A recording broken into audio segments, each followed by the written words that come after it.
우리 하나님께서 주신 말씀 보겠습니다. 오늘 주일 하나님께서 우리에게 주시는 말씀 빌립보서 1장 27절로 30절까지의 말씀입니다.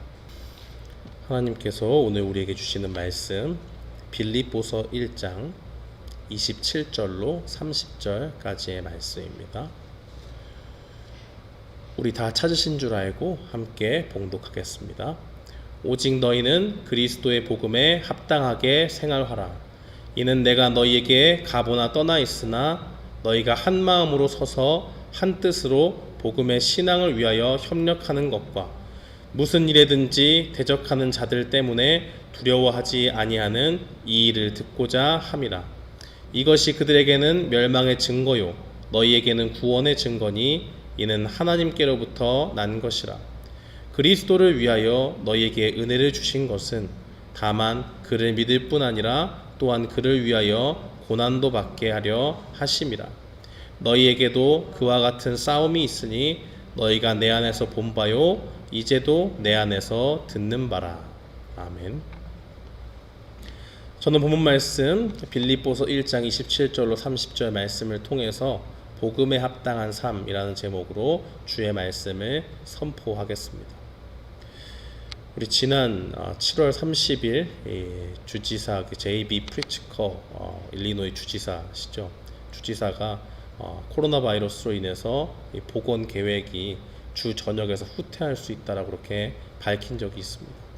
일리노이주를 이제 세분화시켜서 11개 지역으로 나눠서 관리를 하고 있는데 11개 구역 모두에서 위험 수준에 근접했다라고 그렇게 이야기를 하면서 각 개인이 안전 지침을 더욱 철저히 지켜야 된다라고 그렇게 강조를 했습니다. 일리노이주는 확진자 증가 추세로 인해서 일부 해변을 주말 동안 폐쇄하는 결정을 했고, 이것을 하게 된 이유는 시민들이 주어진 규정을 지키지 않으면서 날이 더워지니까 해변에 밀집하게 되고 그곳에서 사회적 거리두기가 전혀 지켜지지 않는 모습을 보고 이와 같은 결정을 내리게 되었습니다. 마스크 쓰기가 일상화가 되고 사회적 거리두기가 당연시되고 있지만은 여전히 이 지침을 지키지 않고 우습게 생각하는 사람들이 있다는 것입니다. 그런 사람들은 한 사회의 시민으로서 혜택과 권리는 누리는지 모르겠지만 공공의 안전을 위해서 최소한의 시민이 지켜야 되는 의무와 책임은 다하고 있지 않는 것입니다. 어제도 많은 사람들이 이렇게 지나가다 보니까 한 장소에서 아주 많은 차가 있었고 거기가 무슨 낚시를 하는 것 같은데 거기서 참 많은 사람들이 있더라고요. 지나가다 봤지만 마스크를 쓰지 않고 굉장히 공공장소에서 이렇게 밀집되어 있는 것을 보면서 이렇게 된다면 정말 감소세에 있던 코로나 바이러스가 다시 증가세로 바뀌는 현실이 정말 우리에게 어떻게 보면 당연한 건 아닌가라는 그런 생각을 하게 되었습니다. 모든 시민이 각자의 의무와 책임을 다할 때 공공의 안전이 지켜지는 것이지 누구 하나만 어떤 특정 집단만이 그런 일을 한다고 해서 그런 것은 지켜지지 않습니다. 오늘 본문은 이 시대를 살아가는 성도들에게 천국 시민으로서 책임을 다하는 성도로서 살아갈 것을 요구합니다. 본문 말씀의 27절에 생활하라라는 말이 등장을 하지요. 이 생활하라라는 말은 시민으로서의 책임을 다하라는 뜻을 가지고 있습니다. 그리스도인이 이 땅을 살아가지만 이 땅에 속한 존재는 아닙니다. 그렇기 때문에 빌립보서 3장 20절은 우리의 시민권이 어디에 있다라고 이야기합니까? 바로 하늘에 있다라고 그렇게 증거를 합니다. 우리는 예수님을 통해서 구원받는 그 복음을 받아들였습니다. 세상 사람들은 믿을 수가 없고 미련하다고 말하는 것을 믿음 가운데 우리의 것으로 소유하게 되었습니다. 그렇다면 우리는 이 땅에서 물론 이 땅에서 주어진 의무를 다하지만은 그와 동시에 우리에게 주어진 영적인 의무도 다해야 되는 천국의 시민으로 이 땅을 살아가야 되는 것입니다. 우리는 어떤 경우에 우리의 연약함 가운데서 하나님의 백성으로 이 땅을 살아가면서 넘어지고 실수하기도 합니다. 그러나 중요한 것은 우리의 중심이 늘 우리가 하나님의 백성이다. 하나님께서 우리에게 하늘의 시민권을 주셨다라는 그 중심을 가지고 우리에게 주어진 영적인 책무를 다해야 될 필요가 있습니다. 오늘날 개개인이 시민으로서 의무를 다하지 않을 때 사회 전체가 질병의 위험에 크게 노출되는 것처럼 우리도 만약에 우리에게 주어진 영적인 책무를 다하지 않는다면 우리도 그와 같은 위험에 빠질 수 있습니다. 그래서 사도 바울은 어떠한 상황이 오더라도 흔들리는 일이 없어야 된다라는 의미로 오직이라는 말을 사용하고 있습니다.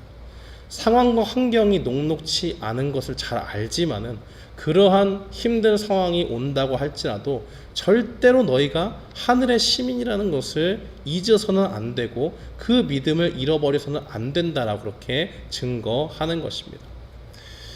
그렇다면 우리가 이 말씀을 오늘 받아든 이 순간에 이 땅을 살면서 천국 시민으로 지켜나가야 될 그 시민으로서의 책무는 무엇이 있을까요?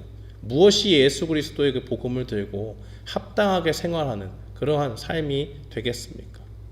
천국 시민으로 이 복음에 합당하게 하는 생활은 첫 번째로 우리가 서로 연합하는 데 있습니다.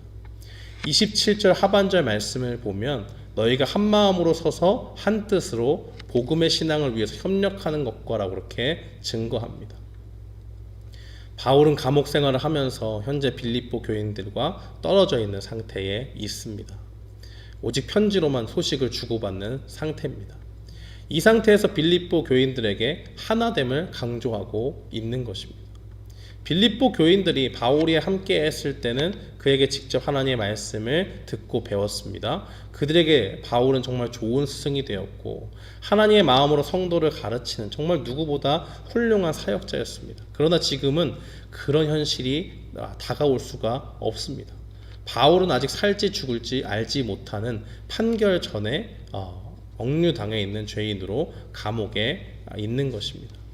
어떤 사람들은 바울을 그리워하면서 바울이 정말 함께 했더라면 좋았을 텐데 하는 생각을 가졌을지 모르지만 바울이 지금 함께 있고 없는지는 전혀 중요하지 않습니다. 빌립보 교인들은 예수님을 믿었으면 이 바울이 그들과 함께 있든지 없든지 상관없이 그들이 살고 있는 터전에서 그들이 천국의 시민으로 살아야 된다는 것을 우리가 분명히 기억해야 될 필요가 있습니다.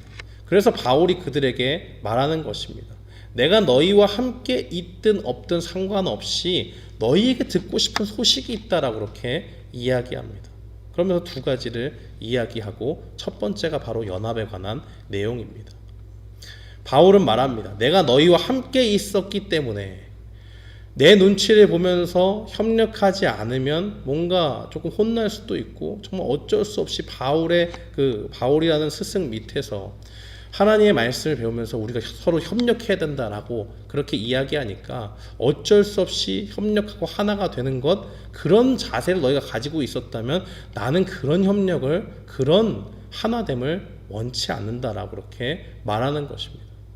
내가 있을 때 하고 없을 때 안 하는 그러한 연합이 아니라 정말 너희가 한 마음으로 하나 되기를 원한다라고 그렇게 이야기한 것입니다. 여기서 한 마음이라고 하는 것은 이 성령님을 통해 갖게 된 이해라고 그렇게 번역할 수가 있습니다. 우리가 일반적으로 예수님을 믿으면 어떤 일들이 벌어집니까? 어떤 사람이 복음을 우리에게 선포하지 않습니까? 그럼 그 사람을 통해서 우리가 복음의 메시지를 듣게 됩니다. 그럴 때 많은 사람들 중에서 우리 가운데 신기한 일이 일어나죠. 복음에 반응하는 일이 일어납니다. 이상하게 다른 사람들은 믿어지지 않는데 나에게는 예수님이 나를 위해서 십자가에 달려 죽으셨다는 것, 정말 내가 하나님 앞에 죄인이라는 것이 깊이 깨달아집니다. 우리가 누군가에게 복음을 들었을 때 우리에게 예수님에 대한 믿음이 생겼다면 그것은 성령님께서 그 속에 역사하신 것입니다. 성령님은 하나님이 택하신 백성들에게 복음이 선포될 때 그 복음을 듣는 사람의 죄를 일깨워 줍니다. 우리 자신의 실존이 하나님 앞에 죄인이라는 것을 깊이 깨닫게 하고 내가 정말 구원받을 수 있는 소망이 누구에게 있는가 라는 그 질문 가운데서 오직 예수 그리스도를 발견하게 하는 것입니다.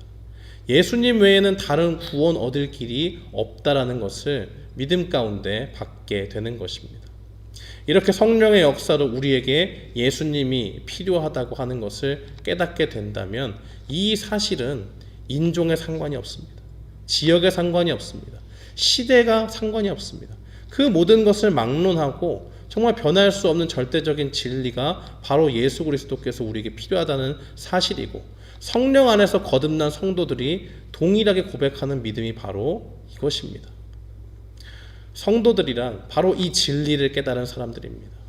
천국 시민은 이 진리를 가지고 있는 사람입니다. 그런데 그것을 가지고 끝나는 것이 아닙니다.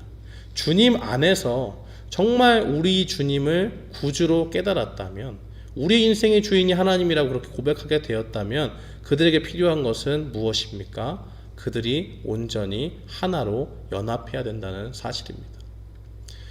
요즘에 코로나 바이러스로 인해서 많은 교회들이 서로 모여서 같이 교제도 못하고 예배도 못 드리는 그런 상황 가운데 있기 때문에 집에서 이렇게 예배를 혼자 드리거나 가정끼리 이렇게 예배를 드리면 이 연합에 대한 말을 들을 때 조금 의문이 생길 수가 있습니다. 아니 예배 드리는 거 다 똑같고 각 개개인이 이렇게 집에서든 각 가정에서든 예배 드리면 되는 것이지 우리가 서로 힘을 합쳐서 연합해야 될 일이 뭐가 그렇게 필요한가라는 생각을 하는 분들이 계실지 모르겠습니다.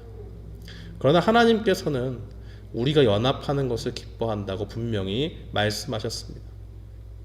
시편 133편 1절은 보라 형제가 연합하여 동거함이 어찌 그리 선하고 아름다운고라고 그렇게 증거합니다. 우리가 아무리 형제 사이에 우애가 좋다고 한다고 해도 같이 산다고 하는 것은 굉장히 어려운 일입니다. 굳이 형제를 빗대지 않아도 한 가정을 이루어서 내가 사랑하는 사람과 한 가정을 이뤄보면 그 말이 뭔지 금세 알게 되죠. 사랑에 빠져서 너무 좋은 마음을 가지고 같이 가정을 이루면서 나갔는데 사사건건 부딪히는 일들이 많습니다. 하나 어디 뒀는데 그거 왜 그 자리에 그대로 갖다 놓지 않았냐 싸우는 경우도 발생하고, 서로 삶의 방식이 너무 다르기 때문에 갈등의 여지가 너무 많은 것입니다. 형제 간에 잘 이렇게 지내다가도 정말 그 두 형제가 같이 산다고 가정을 해보면 사는 일이 쉽지가 않습니다. 각자는 서로 관계가 좋을지 몰라도 서로의 배우자끼리 또 관계가 어떻게 될지 모르는 것이고, 또 그들의 자녀 가운데 관계가 틀어질 수도 있는 것입니다. 아이들끼리 싸우기라도 하면 정말 우리가 쉽게 얘기하듯이 어린아이 싸움이 어른 싸움 된다고 괜히 서먹서먹해지고 우애 좋았다가 네 자녀가 잘못했네 내 자녀가 잘못했네 하면서 서로 싸우면서 관계가 이렇게 틀어지는 그런 일들이 발생하지 않습니까?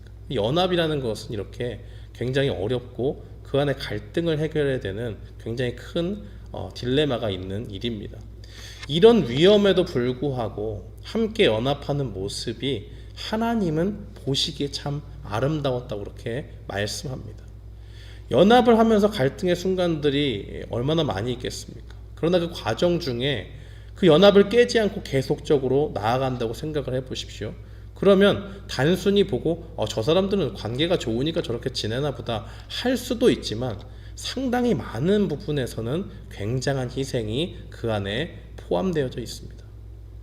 서로가 양보를 하고 서로의 주장을 좀 뒤로 물리고, 이 사람이 조금 덜 손해보는 것 같아도 그냥 내가 조금 더 손해보고 말지, 이 사람 더 이득 보라고 하지, 이러한 양보가 있는 것이고 서로를 배려하면서 살게 되는 가운데 유지되는 것이 바로 연합하는 삶의 모습입니다.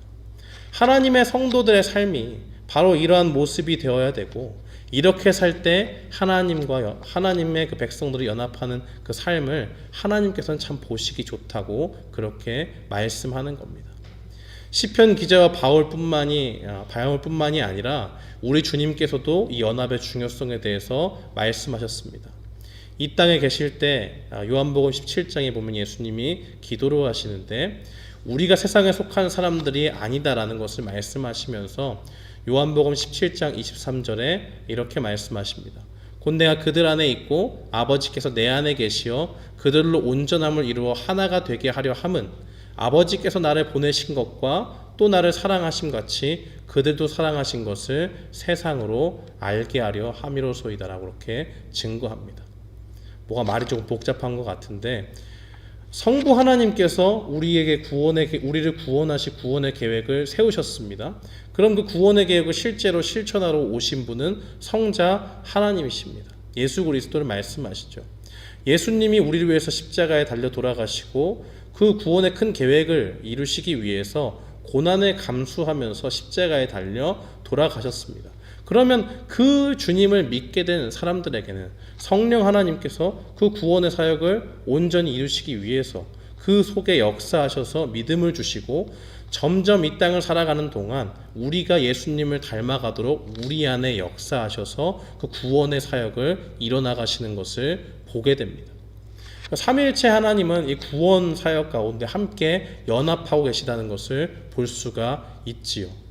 이 연합의 모습은 누가 더 높고 누가 더 낮고 이런 것이 없습니다. 서로 싸움이나 다툼함이 없이 서로 사랑 가운데 긴밀히 협력하고 서로 사랑 가운데서 구원을 위해서 함께 일하신 그 하나님의 참된 연합의 모습을 우리에게 보여주는 것입니다. 우리가 하늘의 시민으로 산다면 이런 연합의 모습이 하나님 속에 나타나신 것처럼 우리 속에도 나타나야 한다는 것입니다. 그런데 이렇게 예수님이 성도들이 온전히 연합하도록 하신 이유가 무엇이라고 말씀합니까? 성도들이 서로 연합하는 모습을 통해서 복음의 관심을 믿지 않는 사람들이 갖게 되고, 그 관심으로 인해서 복음을 듣고 함께 하나님이 나를 사랑하셔서 이 땅에 예수님을 보내주셨구나 하는 것을 깨닫게 하기 위해서 그렇게 하셨다고 말씀합니다. 우리가 교회가 싸우고 분열이 일어나고 그러면 안 되겠지만 쪼개지고 하게 된다면 믿지 않는 사람들이 그것을 보고 뭐라고 이야기하겠습니까? 조롱하고 비웃겠지요. 교회에 다니는 사람들이 사랑이 없다라고 그렇게 하면서 말하고 다닐 것입니다. 그런데 반대로 누가 봐도 문제가 되고 미워하고 싸워야 되는데 정말 말도 안 될 정도로 사랑하고 연합하면 세상 사람들이 크게 막 얘기하지 않아도 암암리에 인정합니다. 믿는 사람들이 아니라 믿지 않는 사람들이 말합니다. 저게 진짜 교회지. 저게 진짜 예수님 믿는 사람들이지. 교회가 사랑의 본이 되고 정말 연합의 본을 보이면 사람들이 조롱하고 우리를 무시하는 것이 아니라 우리를 인정해주고 다른 말을 합니다. 나도 한번 정말 예수님 믿는 사람처럼 살아보고 싶다. 세상에서 싸우고 다투는 일에 삼켜지는 교회의 모습이 아니라, 정말 그런 모습으로 사는 것이 아니라 사랑을 실천하고 사는 저 성도들의 모습을 보면서 도대체 저 속에는 뭐가 있길래 저 사람들이 저렇게 살 수 있을까? 저걸 용서할 수 있을까? 누가 봐도 정말 큰 죄를 지었는데 저거를 용서한다고? 도저히 믿을 수가 없는데 저거를 사랑하겠다고, 용서하겠다고, 품겠다고 말하는 그 모습을 보게 된다면 뭔가 달라지지 않겠습니까? 이 관심을 통해서 예수님을 영접하고 같이 하나님의 자녀가 된다면 그보다 더 귀한 열매가 어디 있겠습니까? 사랑하는 성도 여러분, 오늘날 우리가 이 코로나 바이러스 때문에 서로 떨어져 지내고 이전과 같이 친교하거나 교류하는 일은 분명히 적어졌습니다. 사람들이 흔히 하는 말로 눈에서도 멀어지면 마음에서도 멀어진다라고 그렇게 이야기를 하는데, 정말 자꾸 안 보다 보면 나중에는 정말 우리가 한 교회를 다니는 성도인지 아닌지 기억도 잘 못하는 그러한 순간이 있을지도 모르겠습니다. 그러나 이 시기에 하나님의 말씀은 우리에게 증거합니다. 떨어져 지내는 바울이 빌립보 교인에게 말하듯이 하나님께서 지금 우리에게 말씀하시는 것, 너희가 이 땅을 살아가는 하나님의 자녀로 하늘의 시민이라면 서로 연합하는 것이 좋다라고 그렇게 말씀합니다. 사랑하는 성도 여러분, 우리가 이런 연합의 길로 들어서면 서로 사랑하는 모습이 반드시 필요합니다. 베드로전서 4장 8절은 이 마지막 때가 다가오는 성도들에게 이렇게 권면합니다. 무엇보다도 뜨겁게 서로 사랑할지니 사랑은 허다한 죄를 덮느니라라고 그렇게 증거합니다. 우리가 믿는 사람들끼리 교회 안에 있지만 인정하고 싶지 않지만 어떤 경우는 서로 다투는 경우가 있습니다. 또 어떤 경우에는 뭐 서로 스타일이 맞지 않는다 하면서 일마다 부딪히고 서로 마음 상하게 하는 그런 일들이 교회 안에도 분명히 벌어집니다. 근데 그때마다 연합을 깨지 않고 어떻게 하나가 될 수 있겠습니까? 바로 우리의 죄를 덮으신 예수님의 그 넘치는 사랑을 기억하는 일이 중요합니다. 그 사람이 거기에 있는 이유가 도대체 뭘까? 왜 다른 교회 가지 않고 우리 교회에 와서 내 옆에 앉아 있는가? 나와 같이 신앙생활을 하고 있는가 하는지를 깊이 생각해 봐야 됩니다. 하나님이 정말 우리가 하나님의 사랑에서 너무 모르기 때문에 그 사랑을 알려주시기 위해서 사랑을 훈련하라고 그 사람을 우리 곁에 붙여주신 것은 아닌가 하는 생각을 한 번쯤 해봐야 된다는 것입니다. 그 사랑의 훈련이 되면 맞지 않은 사람과도 연합합니다. 처음에는 일을 정말 악물면서 하겠죠. 진짜 같이 교회 다니고 내가 직분자고 하니까 내가 어떻게든 해봐야겠다 할지 모르겠지만 허다한 죄를 덮는 주님의 사랑을 기억하고 늘 묵상하면 묵상할수록 형제를 사랑하는 마음이 내 속에서 솟아나게 되고 예수님이 우리의 허다한 죄를 덮으신 것 같이 우리도 그들의 허물을 덮는 사랑이 우리 삶 가운데 나타날 줄 믿습니다. 우리가 천국 시민으로 복음에 합당하게 생활하는 것은 두 번째로 고난 중에 두려워하지 않는 것입니다. 28절 상반절 말씀을 보면 바울은 무슨 일에든지 대적하는 자들 때문에 두려워하지 않은 이 일을 듣고자 한다라고 그렇게 증거합니다. 구체적으로 어떤 대적자들이 빌립보 교회에 있어서 이들이 힘들게 했는지 본문은 증거하고 있지는 않습니다. 자세히 다루지는 않고 있습니다. 그러나 분명한 것은 그들에게 어떤 대적자들이 있었고 그들이 정말 믿음에 위협하는 일들을 가했기 때문에 바울이 분명히 이야기하고 있습니다. 그 대적자들 때문에 너희가 두려워하지 말아라고 그렇게 말합니다. 어떤 종류의 대적자이든 상관없이 성도들의 믿음을 위협하는 자들은 대적자입니다. 그래서 사실 바울이 회심하기 전에 어떤 사람이었는가 살펴보면 초대교회의 가장 위협적인 대적자 중에 한 명이었습니다. 사도행전 8장을 보면 스데반 집사가 돌에 맞아 죽었을 때도 아무렇지 않게 생각합니다. 죽어 마땅한 사람으로 생각을 하고 교회를 핍박하는데 앞장섰던 게 바로 바울이 회심하기 전에 사울이라는 이름을 가졌을 때 행했던 일입니다. 거기에 그치지 않고 이 스데반이 죽은 것에 그치지 않고 그 형제들을 핍박하는 것에 그치지 않고 이 사도행전 8장 3절에 보면 교회를 잔멸했다라고 그렇게 이야기합니다. 그 예루살렘에서 예수님을 믿는 사람들을 정말 색출해가지고 쫓기는 그 추격전 다 잡아들인 것을 이야기하고 완전히 파괴시켜버린 것을 이야기합니다. 남자고 여자고 상관없습니다. 무조건 자기 앞길에 막는 사람들 다 잡아서 오게 가두게 되는 그런 아주 잔혹한 인물이 회심하기 전에 바울이었다는 것입니다. 여기서 그치지 않고 사도행전 9장 1절과 2절은 더욱더 이 당시에 이 바울의 모습에 대해서 확실하게 증거합니다.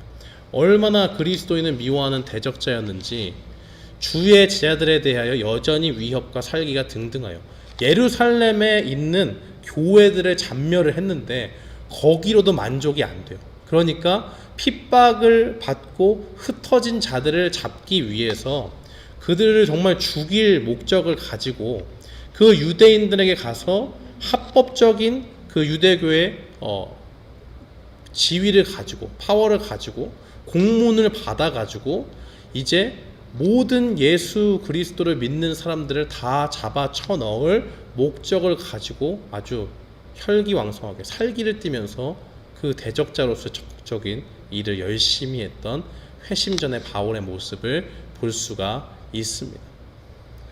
근데 이러한 대적자를 하나님께서 어떻게 하십니까? 멀리 가지도 않습니다. 사도행전 9장 3절 이후의 내용들을 보면 다메섹에서 주님이 만나죠. 누구십니까? 네가 핍박하는 예수라 라고 그렇게 말씀하시고 거기서부터 그 대적자를 완전히 180도 인생을 바꾸시는 하나님의 능력이 드러나는 것입니다. 아나니아를 통해서 이 눈먼 사울에게 안수하게 하셔서 이 회심하게 하시고 그가 핍박하던 예수를 다메섹에서 만나서 이전에는 핍박자로 살았고 많은 사람들을 잡아서 감옥에 넣는 그리스도인들을 핍박하는 대적자로 살게 했지만은 그 가운데서 이제 회심의 사건들을 통해서 예수님을 만나게 하시고 예수님을 믿게 하시고 비방자요 박해자요 폭행자였다라고 바울이 그렇게 고백하고 있지만 그 삶에서 떠나서 이제는 그리스도인 중에 하나가 되게 하셨습니다. 이런 놀라운 능력이 누구로부터 온 것입니까? 바로 하나님으로부터 나온 것입니다. 빌립보 교인들은 가장 잔인했던 대적자에게 가르침을 받았습니다. 바울의 변화된 모습을 보았고 그에게서 구원의 복음을 들었습니다. 그러므로 그들이 대적자를 만나게 된다고 하면 두려워할 이유가 전혀 없습니다. 왜요? 최고의 대적자가 자기 앞에 있고 그 대적자를 변화시킨 분은 하나님이시기 때문에 그렇습니다. 하나님은 대적자도 아군으로 만들 수 있는 능력이 있으시고 그를 변화시켜서 하나님의 복음을 전파하는 데 사용하시는 그 놀라운 하나님이시기 때문입니다. 뿐만 아니라 그들이 핍박받고 고난받는 것은 그들이 진정한 하나님의 자녀임을 드러내는 구원의 증거라고 이야기합니다. 28절에 보면 우리에게 은혜를 주신 이유 중에 하나가 무엇이냐? 바로 고난도 함께 받기 위해서다 그렇게 증거합니다.